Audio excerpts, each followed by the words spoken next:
Hello, BookTube. It's Sunday evening, and a week ago, I posted a Q&A, or saying Q&A for 400 subscribers.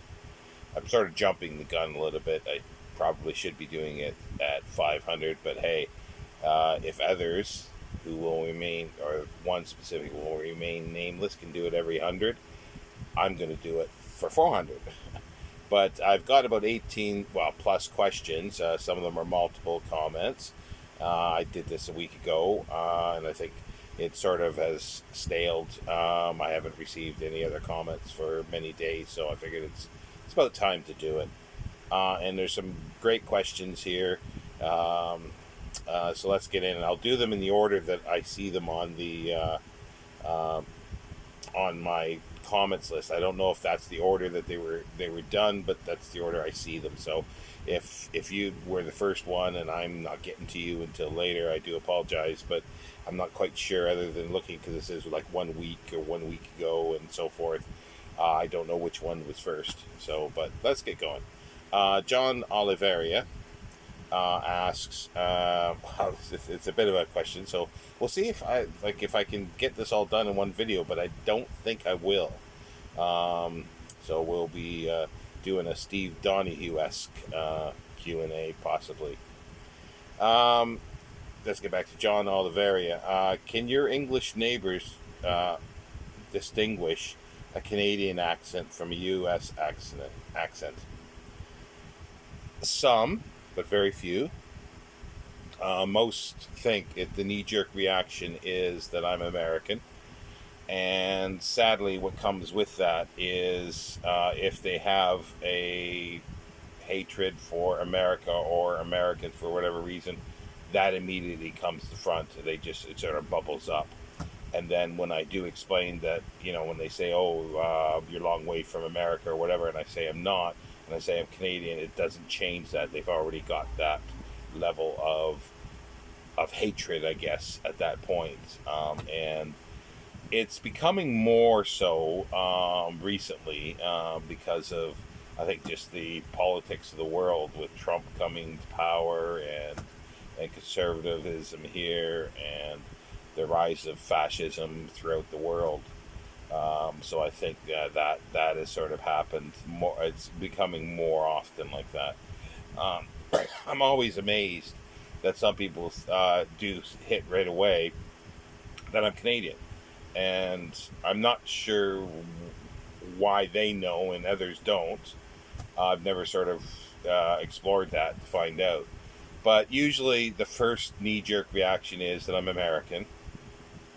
Rarely they think Canadian. The next knee-jerk reaction is I'm Irish, and pretty neck to neck with that is that I'm Irish or Australian, and then sometimes South African. It's sort of that order, and then maybe they'll say Canada, and then when I do say Canada, and they thought it was American, they say, "Oh, it's all the same." And then I usually, I usually say, "Oh, so well then, England and France is the same." That usually gets them where it hurts. But yeah, it's rare that people do distinguish, and I can understand it to a certain extent because there are similarities. Um, and it's but the thinking that I'm Irish or Australian or even South African boggles my mind. Um, I'm sure it boggles Jason Harrigan's mind too. That people think I'm Irish. Now the questions go on here with John. In an all Canadian, this is sort of a question. In an all Canadian tournament style of competitive writing, how would you rank these brackets and declare the eventual winner? So he's got like A, and then he has Malcolm Gladwell versus Stephen Parker, and then B, Robertson Davies versus Alice Munro, C, Michael Adonche versus Margaret Atwood, D, Sarah McLaughlin and versus Katie Lang, and then sort of a winner A versus B to see which one of those. Winner C versus D, and then winner AB versus winner CD, and then equals my all Canadian champ. So let's do this. Malcolm Gladwell versus Steven Pinker. I don't know who they are. I was gonna look it up, but even if I looked it up, I wouldn't know anything about it. I don't know if they're writers. Sorry, I just don't know who they are. Um, uh, Robertson Davies versus Alice Munro. I do know who they are, so I would say Robertson Davies. Um, C. Michael Ondaatje versus Margaret Atwood. I know who they are, and I would say Michael Ondaatje. D. Sarah McLachlan versus Katie Lang. Sarah McLachlan. And then sort of winner A versus winner B. Uh, well, because I don't know who the A was, so I would have to say Robertson Davies. And then winner C versus winner D. Uh, Michael Ondaatje, Sarah McLachlan. Out of all those, I would say the champion would be Sarah McLachlan. I love her singing. I love her lyrics, her writing. I have sort of lost track of what she's done probably in the last 5 or 6 years, but every so often, well, not recently, but I used to sort of catch up. I do like Sarah McLachlan, and I'm not a fan of KD Lang.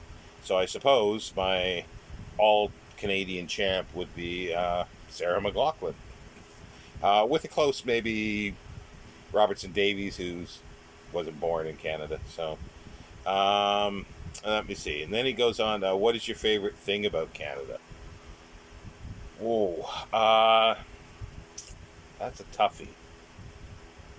Um, I think, when I really I think the favorite thing about Canada is that it's never, or it hasn't been an aggressive nation, warlike. Canada has been a peacekeeping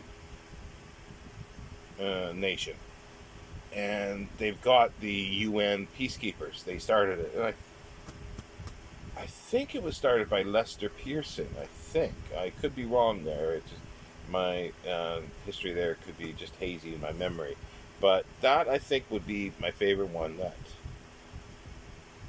rather than being aggressive and warlike, trying to make peace. Now, what is your least favorite thing about Canada? I could argument the same thing as I said the other of the best one is the peacekeeping thing, because then people think that Canada can be just rolled over, just roll all over Canada. So that's sort of the bad side of it. But least favorite thing about Canada, I would say sort of the vastness of it. It's great on one hand, but the travel is a bitch. You go like people in England here. If you go 20 miles, people think that's a long ways to go, and especially if it's 100 miles, people think that's a long way. And I say, well, if you want to go to places like, say, if you're in Toronto and you want to go to Alberta or Manitoba or Winnipeg or Edmonton or wherever, we're talking like 1,000 miles, and it takes you days to get there. Here you can literally drive from John O'Groats to Land's End in a day, easily. And you could probably stop a while in between a few places. It's so vast in Canada, and unless you've got the money to do this, it's very difficult to travel and to see the places. I saw only about sort of northern Ontario and southern Ontario, a little bit of Quebec, and I traveled more in the U.S. than in Canada, mainly because of in the U.S. Well, there was different reasons for that, but it's like you don't have to go that far to have another sort of bigger town that has or city that has things that if you're interested in. And what is your favorite thing about the U.S.?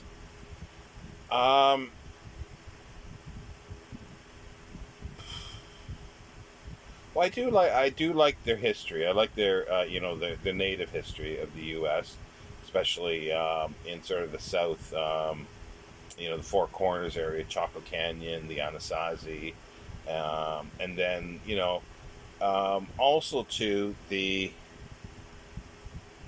West, the Wild West sort of is. There's good and bad with it all. I like the fact that it was an open frontier, so it was a free for all. So there was so much that was happening, good and bad. In Canada, the West opened up differently. The Mounties, the police went out, and then the people went out. And I'm simplifying everything, but like in the United States, people went out, and then sometime later, law came. That creates a totally different dynamic of how things are going to happen, and hence the Wild West aspect of it. I think that it might be the favorite thing, and I enjoyed going to book sales there, and that was a great thing as well. Um, and then, what is the least favorite thing about the U.S. and why is it Trump? At the moment, probably it would be Trump and the administration because he's bringing out like the worst in people and worst in Americans. I think there's always going to be people that have these hatreds towards other people, prejudices.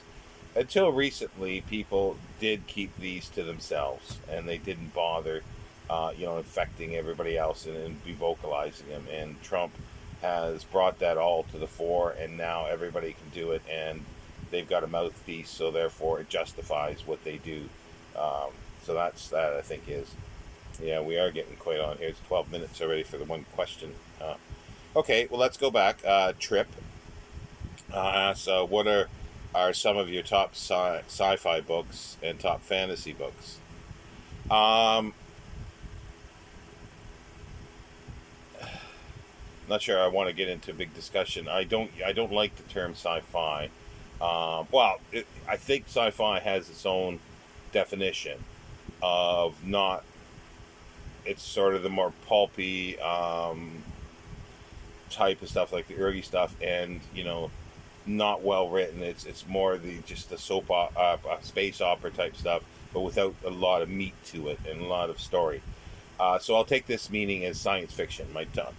Some of your top science fiction books clearly would be Dune, Hyperion by Dune by Frank Herbert, Hyperion by Dan Simmons. That whole series. Um, Isaac Asimov's Foundation and the series, Clifford Simak, and this is in no special or well, I would say Dune is probably the top for quality of writing. But I enjoy Clifford Simak, and I love City and Waystation. So those to me are sort of the tops, and there's a lot of other stuff, a lot that I like. Fantasy, I've never really got into, and I'll say this now, but I've never read The Hobbit or Lord of the Rings. It is something that I would like to read because it is sort of important in the genre, but I've never got around to it. I don't read fantasy in general. I read some fantasy books that have been written by authors that I like. Like, for instance, Clifford Simak has written a couple that I like. Goblin Reservation, I thoroughly enjoyed. And Where the Evil Dwells is another one that's sort of like a pilgrimage, sort of, yeah, medieval fantasy type. But I think if I remember right, it's sort of modern times. It's a different timeline. Next question Trip has is how have your interests changed over time in anything? They have. For reading wise in books, I mostly was interested before I came to England. I'd probably say first 30 years of my life was heavily into archaeology and ancient history for nonfiction, science fiction, um, and then some, literature and 19th century French literature. And then sort of I went to university, and then I left that, and interest sort of changed in that, and I for living wise, I opened up a bookshop, and I had to sell my books, my collection of archaeology, to sort of pay rent and do things, because I had the knowledge, I had the people that I knew. It was good, and then I sort of built up a business around archaeology and ancient history, but also expanded to other nonfiction areas like the humanities, scholarly books, but also academic. Um, but I've always still had an interest in it. But since I've come to England, I've been able to indulge interests that I've in book wise that I have not been able to, mainly because uh, I couldn't find topics on it. I've always been interested in sort of coaches and inns, like horse and cart type coaches, and sort of the inns and the routes and the stories behind it on the road, and that type of thing, and how roads were made, where they were made, why they were made, who made them, the technology behind them. Not so much the engineering details, but because that sort of I don't have the background to understand some of that, but I get a gist of some of it. And here I've been able to do that. I've got a big collection up here that's near me, of that type of thing, and sort of transport throughout the UK. I've tried to um, um, keep it confined to the UK, and it got into canals and trains. I've always been interested in trains, but that type of thing. General interest in sort of life. I did have ambitions to do archaeology. That didn't work out. Sort of now, interest in general change. I just want to be a little healthier than I am now, working on that. But to be left alone to do sort of things and to have a quiet life. I'm in my mid 50s, despite I said I was 24 in the last one other video, but eh, who knows? But anyway, and I'm approaching retirement age in 15 years probably. So I just want to I want to sort of set myself up for that as best I can. Be left alone, not have a lot of strife in my life, which doesn't always work, but I'm hoping that'll happen. Um, and then he goes on. Are there any relatively overlooked historical epics, and especially interests, that interest you, and why? Yes, I mentioned in another video about the history thing.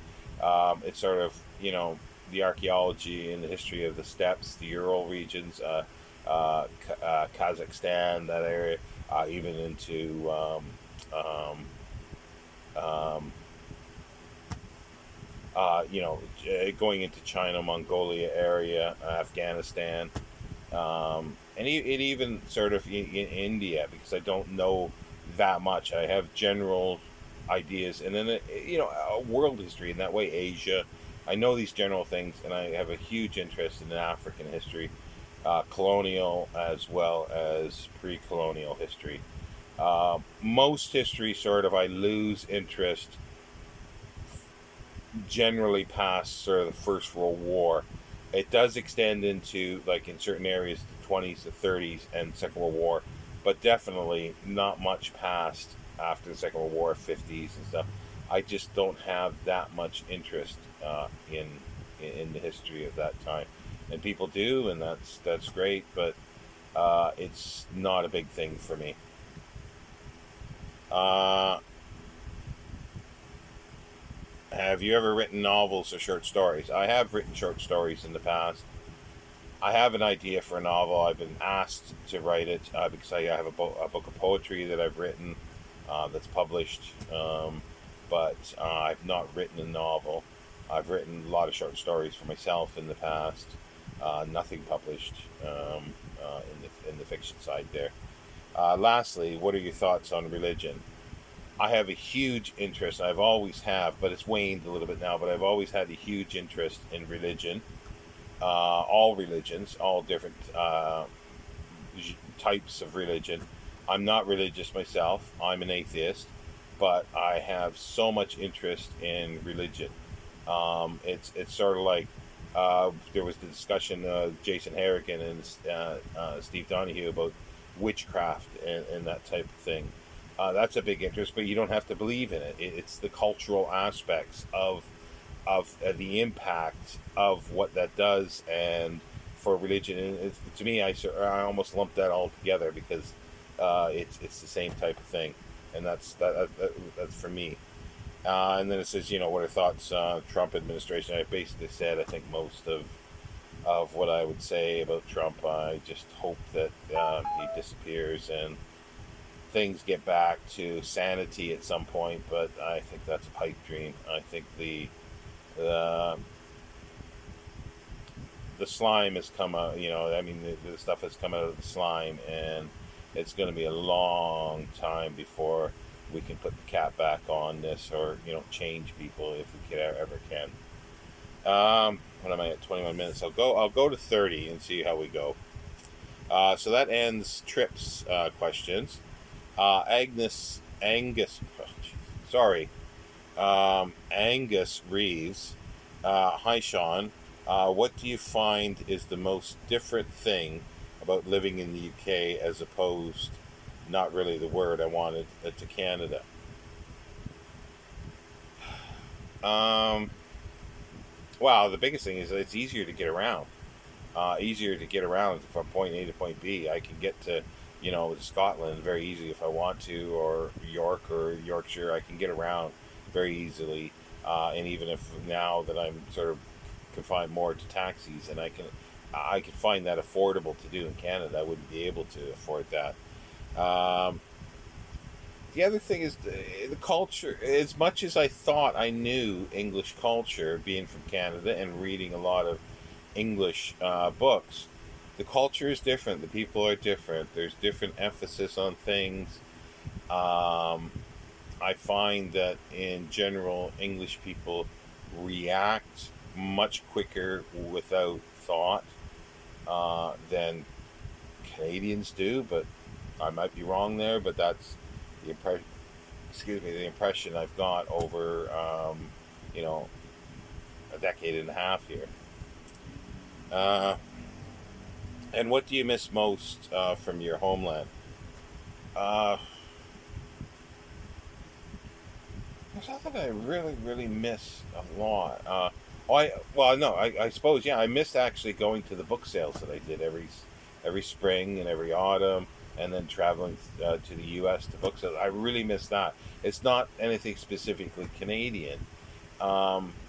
There's nothing sort of specifically Canadian that I can say that I totally miss. I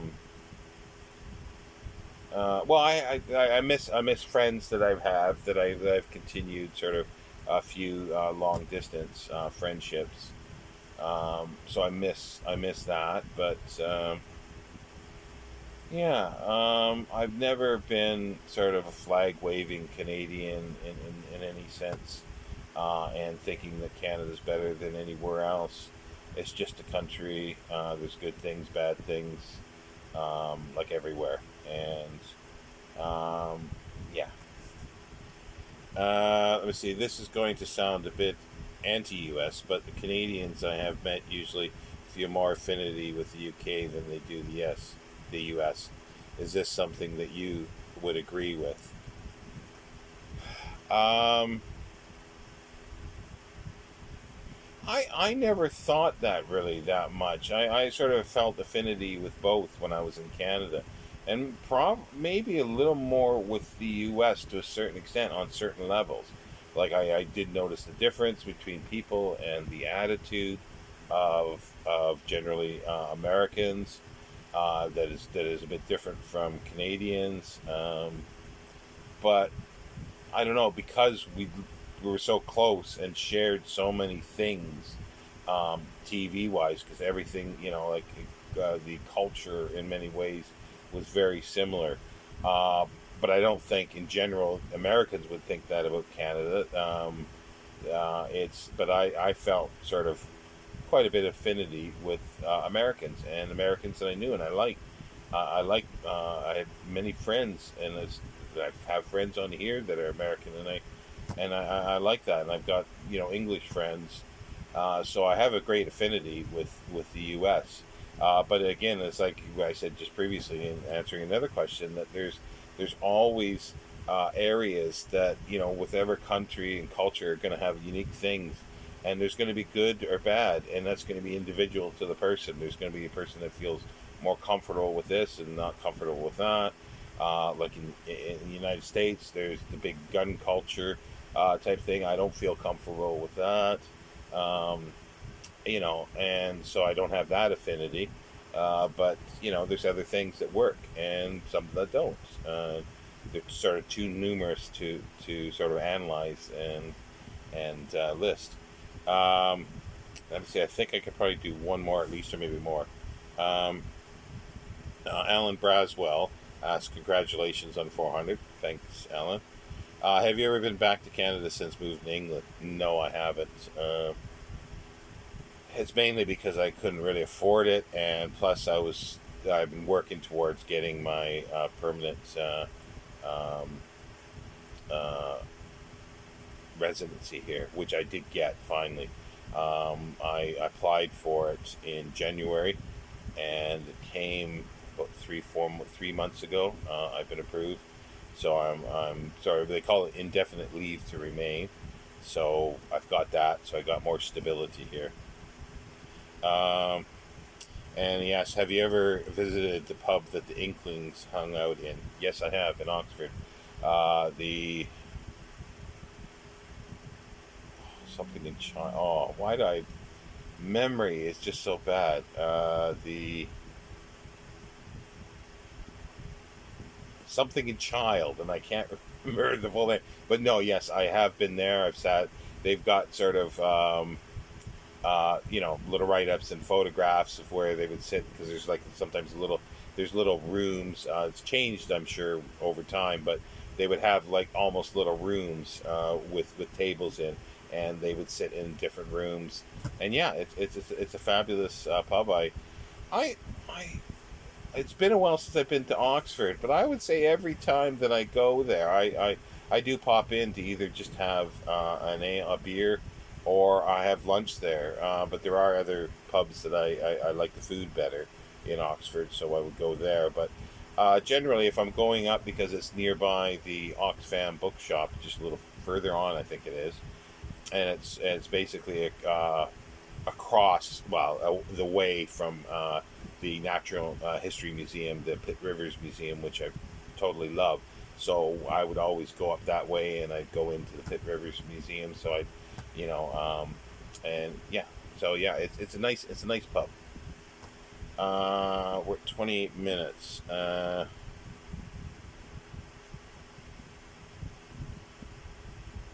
should be able to do Lou Bookworm. Congratulations, I'm Lewis from Spain. Thank you, Lewis. An English student. I would like to learn more about general British history, above all from the 19th century to 1950. Could you recommend me a few authors? I should have done a little more research in this, Lewis. Sorry, because I remember reading this and I thought it was more general. I would say a good general history would be Simon Schama's history. It's a three-volume history. I only have volume one here, but there's a lot. And another author that has a really good 19th century is Judith Fellows. Judith Follows. But it's she it's more sort of Dickensian London, but it does give a good sense of 19th century Dickensian sort of era of English history. Uh, See, up to 1950s, I'm not that good with. There is a really good book by Julie Gardner, I think it is, on the 1930s, England in the 1930s. it's very good. So yeah, so those. But I think if you want a general history of England, a very good place is the Simon Chama, because there's a documentary that goes along with it, and then you can look into specific topics. He's got a general and selected bibliography that will work there.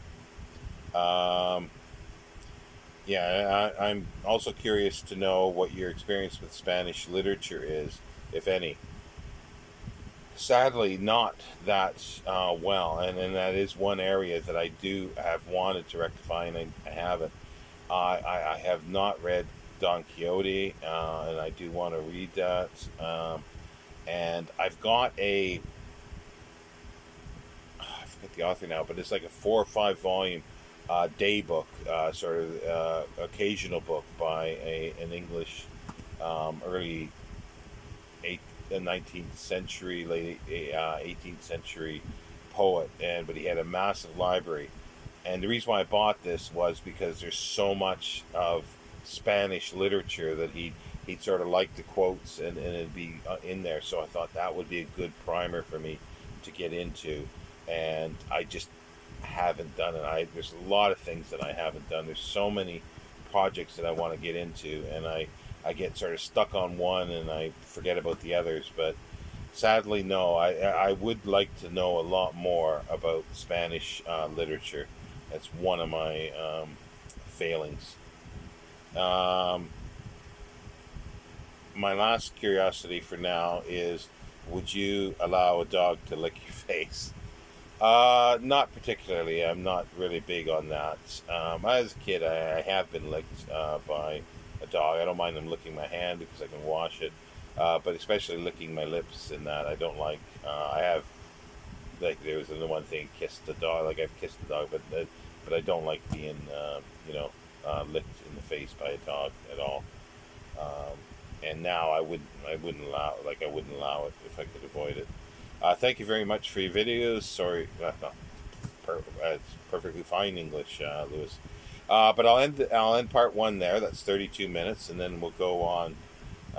We'll go on there, and I'll be right back. Thank you, Book Two.